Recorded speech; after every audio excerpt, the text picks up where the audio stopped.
drive-in. Tell them that we went to the drive-in. Ah, good old Mr. Roger Corman is back with another chilling sci-fi monster movie. Well, he's only taking producers' credits for this one, so maybe we'll have to cut him some slack.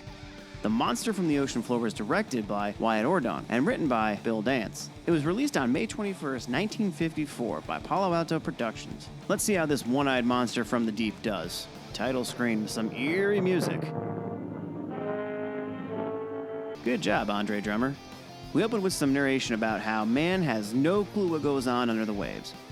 And less is known about what lies beneath the water surface. This is Julia Blair, played by Ann Kimball, and the young kid is Jose, played by David Garcia. He tells her a story about how his father got killed in the ocean. My father? He wasn't at Disco too. Really? What kind of work does he do now? He don't do nothing. He is dead. Well, this movie got dark pretty quick. Oh, I'm sorry. Julie decides to go for a swim. But what could possibly happen? Nothing. She just gets hit by a mini-sub. This is Dr. Stephen Dunning, played by Stuart Wade. He's a marine biologist studying the area. He says to her, "Want to come along and see some stuff?" And she says, "Yeah." Yeah, I don't know if getting into a mini-sub with a random guy is such a good idea. Or in this case, pushed by one. Steve takes her to his research vessel to meet Dr. Baldwin, played by Dick Pinner. And, yep, you guessed it, a cameo by Roger Corman as the deckhand. What they are studying is seeing if it would be possible to grow crops in the ocean to help feed the ever-growing human population. Let's see, it's 1954 and the world's population was just over about 2 billion, maybe a little more. And today we're up to about 8 billion. Yeah, let's get to that sea farming, boys. I think we're gonna need it. They are interrupted by a random fisherman telling them that there was a problem in a nearby cove. Steve jumps into his sub to take a look, and we get a lot of underwater shots. A lot. He finds a destroyed diving suit, but has no idea who's inside. We're not going to count that as a death, because we don't know what the hell happened. He brings the suit back to show everyone aboard the vessel, and everyone is pretty stumped about what happened to this guy. She thinks that he was killed by a sea monster down there. She persuades him to get back in his sub and look for the monster. And we get more underwater shots. These actually look pretty good for the time. Now, this was released about the same time as A Creature from the Black Lagoon, so it makes sense that some of the shots are similar. That was our first video, which came out in February, while Monster from the Ocean Floor came out in May. So I'm not really sure if they went back and added more shots because they saw A Creature from the Black Lagoon and they were like, hey, we could use these.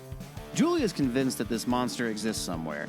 So she goes to find Joe, the boat driver from the day before, played by John Hayes, to get more answers. He says, I don't know anything about it, but you gotta ask Pablo. He's lived his whole life around here and he knows everything about anything. Pablo is played by Wyatt Ordong.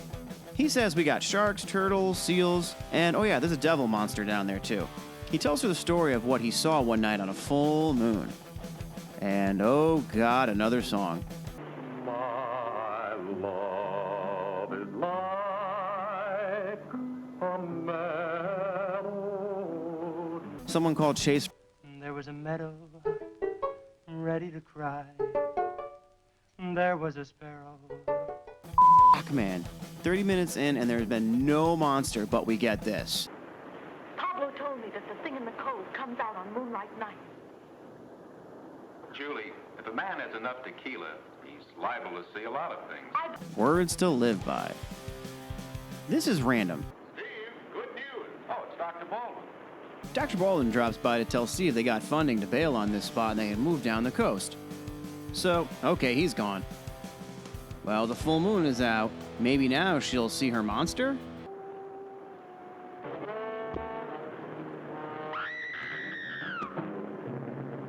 Nope, just a cow. Wait, there it is, finally! There's our monster at 35 minutes in. And then it's... What the fuck? We get some dialogue between Pablo and this older woman named Tula, played by Inez Palga. She tells him to sacrifice the blonde American girl to the monster in the cove. And he's gonna do just that. First, he tries to have her eaten by a shark. Plan failed. So then he says, hey, take my boat out, but before she does, he messes with her air tank.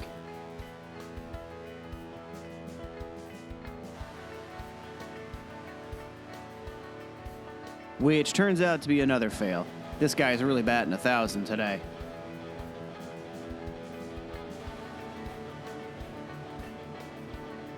When she goes to pull up her anchor, she finds something attached to it.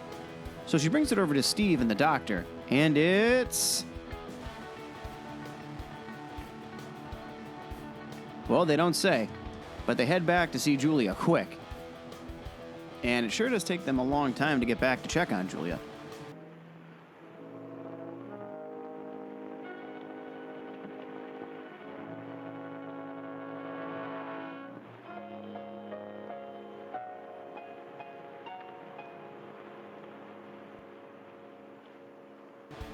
Looks like Pablo has had a change of heart.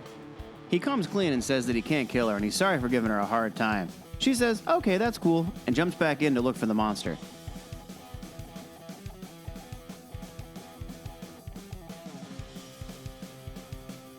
Which means more underwater shots. A lot more.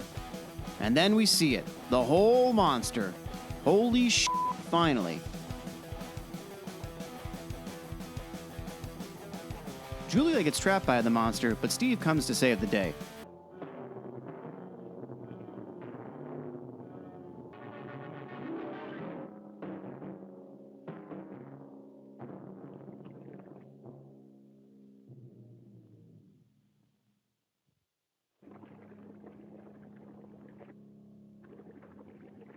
Steve gets the girl and we say goodbye.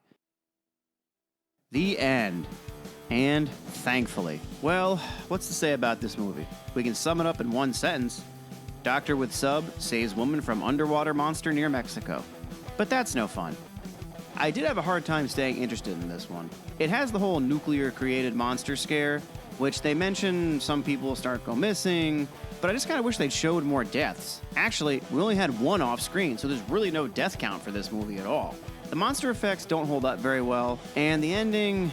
yeah, it was kind of quick. Wish we got more monster time again. I don't think I've ever said this before, but you could probably skip this one. Mr. Corman has so many other great movies worth checking out. This one, unfortunately, was a stinker. No beer and pizza for this one because you won't even finish it before the movie's over.